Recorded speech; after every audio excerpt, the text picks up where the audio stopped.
किसी के पास बुद्धि की कमी है तो वो किससे मांगे? खुदावन से मांगे, परमेश्वर से मांगे। कहता जब वे मांगेगा तो वे उसे बुद्धि को देगा, और जब वे बुद्धि को पाएगा वो कामयाब हो जाएगा यीशु के नाम में, वो सक्सेसफुल हो जाएगा यीशु के नाम में। अगर आप एक बुद्धिमान बंदे हो, आपको प्रार्थना का मतलब पता होना चाहिए। आपको मालूम होना चाहिए अगर मैं आज अकेला प्रभु में हूं तो मेरे आने से इतना बड़ा काम कर दिया खुदावन ने, अगर मेरा पूरा परिवार आ गया तो क्यों ना हम फिर वाट लगाएंगे शैतान की। समय लग रही कि नहीं? लग रही कि नहीं? सो एक बुद्धिमान बंदा अपने उत्ते काम नहीं करेगा, वो अपने पूरे परिवार के उत्ते काम करेगा। वो ये नहीं सोचेगा मैं बदल रहा था चलो एक दिन ये बदल जाएगा, ऐसा कभी नहीं होगा।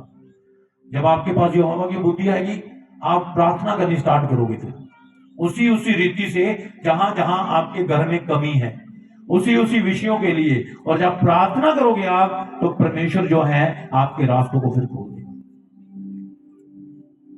आमीन, खोल देगा। आमीन ऊंचा चाहिए। हालेलुया।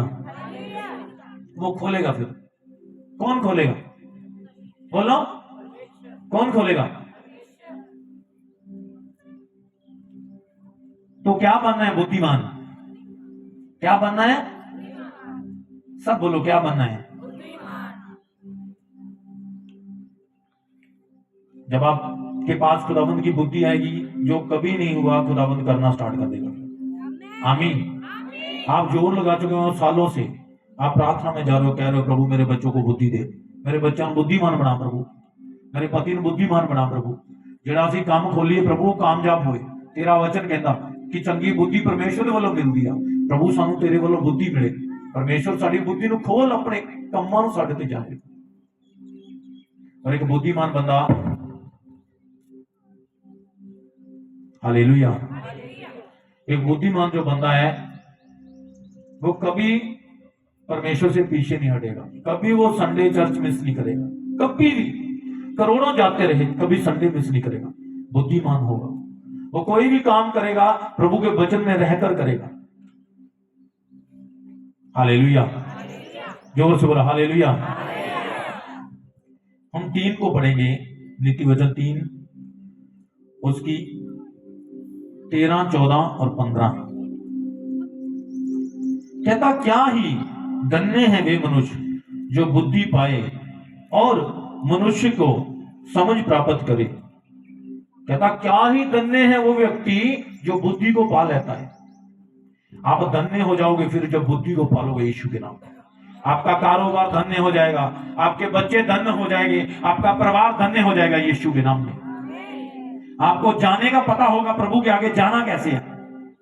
आप फिर फोन लेकर हाथ में यहां रखकर और साथ में प्रार्थना नहीं करोगे, अच्छा प्रभु दया कर दे साडे उत्ते, और इधरों फोन बजा नाली है, हाँ जी मैं प्रार्थना चल 5 मिनट बात करते, आप फोन बंद कर प्रेयर में जाओ।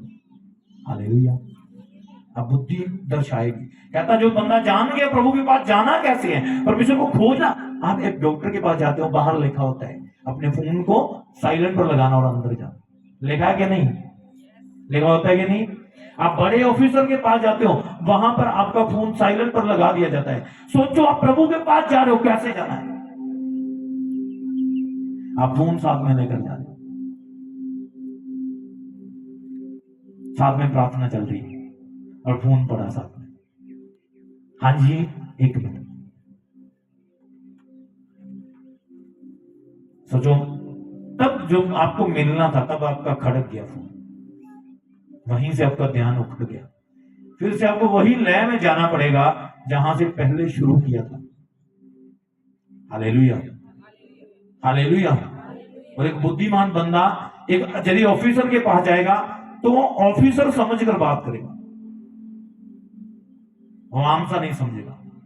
अगर तुम एक एमएलए के पास जाओ तो उसके पास जाने का तरीका आपका अलग होना चाहिए।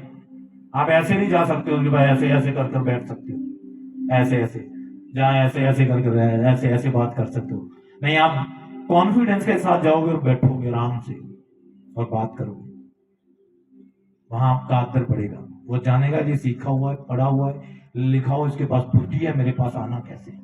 इसी तरह से परमेश्वर है। Hallelujah, hallelujah. यदि आप बुद्धिमान हो, आपका बैठने का तरीका प्रभु के साथ कैसा हो। बाइबल कहते दाऊद जब प्रार्थना करने के लिए जाता तो उसका वो तब के समय का लिबास भी अलग था प्रार्थना करने का। कितनों को समझ आ रही है?